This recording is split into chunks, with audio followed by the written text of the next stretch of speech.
lalo na itong alleged investment scam. Ang alam namin, ay ikay lumabag di umano sa Securities Regulation Code. Ipaintindi mo nga sa amin, ano ba talaga itong kasong ito? Bakit ka nasangkot dito? Hindi, parang naghikayat ka na mag-invest kayo sa company, ganun-ganon. Naghikayat ka ba? Hindi ako naghikayat at higit sa lahat, ako rin po ay biktima. Hindi nga ako nabayaran, kinancel nga. Kasi, tsaka last year lang ako, yung mga nag-invest, noong pa, wala pa ako sa story ng... Wala pa, hindi pa ako... Hindi pa nila nakita mo ako ba yung mga nag-invest na yan? Hindi. Oo. Hindi ko sila At nakita. saka ikaw Tsaka ay... wala ako dito, lagi ako sa Amerika. Umuwi lang naman ako para mag-photoshoot, tas mag-shoot, tas aalis na uwi. At ang ginawa mo para sa Dermacare, ambassador ka, di ba? Nag-pictorial ka lang. Opo, nag-pictorial and video, yun lang. So, hindi ko na alam ko. Tapos sila na rin nagsabi na sorry na daw, hindi na nga daw tuloy kasi nga, hindi na rin gagamitin ng mga materials ko. Photoshoot, video, lahat. Kasi wala na daw, may problema na sila, sarado. Parang gano'n, may problema na. Lahat kasi yun nasa ebidensya naman. Okay. Kaklaro lang natin. Meron pong kontrata bilang ambassador si Peachy. Yes. Okay? Nagbayad ng, para klaro ho ito, Oo. nagbayad ng down payment. Nagbayad ng mga post-dated check. Yes. At ang mga post-dated checks na ito, i-confirm mo nga, tumalbog. Lahat tumalbog. 3 cheque lang, bali 6 na cheque yun. Lahat yun, tumalbog na. Hanggang sa yung iba, sinabi nga hindi na ide-deposit kasi nga hindi na daw tuloy. Tumalbog, ang iba naman hindi. So parang April, May, June, lahat yun talbog. Tapos July, dun lang naman ako sinabihan na hindi na nila kaya magbayad talaga. Okay, itong pagsabi ng Dermacare na hindi nila kayang magbayad, meron na silang problema, ito ba'y idinaan nila sa pakikipag-usap sa iyo? Sumulat ba sila? Because, Sumulat. Diba? Oo, may lahat yun nandun naman Na sa... kinakancel nila yung tapos, endorsement contract. Oo, kasi nga hindi na walang pambayad. So mas lalong hindi namin... At problema na sila. Mas lalong hindi namin naiintindihan kung bakit nasangkot ka dito sa kaso. Hindi, kasi yun nga tsaka hindi ako may-ari, wala rin po akong franchise. Tsaka never nga ako, komedyante nga ako, hindi ako negosyante. Kaya never talaga ako, Tito Boy, nag-go-go-go show. Tama. Nagkausap ba kayo noong may-ari ng Dermacare? Hindi pa. Nagsabi ka ba na, bakit ba ako nakasama dito? Wala naman akong kinalaman kasi nito. Hindi naman siya yung mga naloko yata, yung mga na-scam. Hindi ko, sila yung nagre-reklamo eh. Kasi parang, ayun nga, at saka wala sa SEC, actually, ang kaso din, yung sa SEC, walang lisensya yung Dermacare na mag-franchisee, magbenta ng magbenta.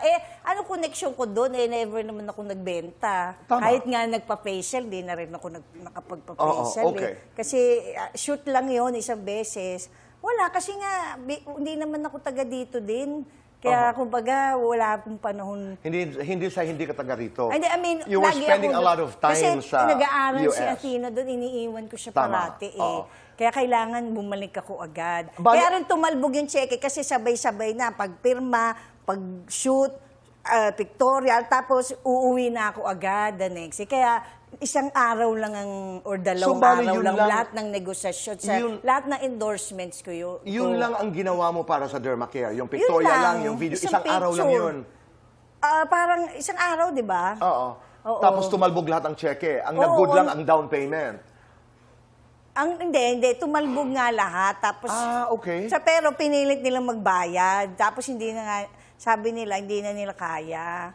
Dahil may Kaya problema hindi ko na na sila. rin pinilit na ihulog yung mga cheque iba. Pero nandyan sa akin yung mga cheque. Kasi kala ko nga mabait eh. Oo. So parang sabi ko pa nga, kawawa naman. O basta good luck sa inyo. Pinasabi ko lang, hindi naman ako yung kausap sa manager ko. Sabi ko, ay, ganun ba? Okay na rin. Kasi nga hirap, laging talbog nga eh, di ba? So parang obvious naman na walang-wala na rin silang pambayad. Ewan ko kung manloloko talaga or walang pambayad. Pero naawa ka pa. Naawa pa ako. Sabi ko, kawawa naman, baka na-swindle, ganyan-ganyan. Yung pala siya na yung nagsiswindle.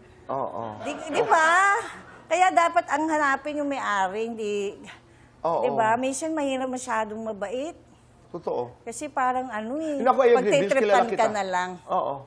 Oo. So gaano kalaki ang sindak ni Rufa May Quinto nung narinig mo na may warrant of arrest ka? Kasi wala rin, actually, wala rin akong notice. hindi pinadala sa bahay ko, sa ano, ang pinadala doon sa Batangas. Kaya biglang warrant na. So parang siyempre, nakakatakot kasi siyempre naumpisa si Neri, di ba? Actually, hindi ko po alam na meron. Pinasilip ko lang. Oo. Kasi siyempre, kasi maraming nagsasabi, oy, mga endorser, gano'n, mga ambassador. Kaya sabi ko, pating sa friend ko, ay kay Attorney Mary, sabi, kaya ako nakilala si Attorney Mary kasi gusto ko talaga isuplong din ng Dermacare na singilin niya. Kasi sabi ko, sayang din eh, di ba? Kaya lang nabibisi ako, tsaka feeling ko wala namang rush na magdemanda ako para maningil. Kasi nga, busy din ako. So, madali naman yun eh, di ba? Okay. Kumbaga, kung gusto kong maghablat, maningil, at least kinausap ko na si Mary. Tapos yung pala, baligtad ang nangyari. Okay. So una, maraming salamat, Attorney Mary Louise Reyes, thank you. sa Tsaka lahat ng si iyong tulong. Aspiras. Oo. Torres Pangalawa, Aspiras. ikay ambassador ng Dermacare. Yes. Ang kanilang mga kabayan, na ikay nag-pictorial, nag-deliver ka So, doon parang sa 3 pictorial months lang, video. oo. 3 months, ginawa mo yon. Tumalbog ang mga tseke at biglang nangyari na lamang itong mga Correct. warrant of arrest. Yes. So, lahat po ng detalye ng kaso ay napapaloob po dito sa kaso na ngayon na i-file nyo rin, hindi ba?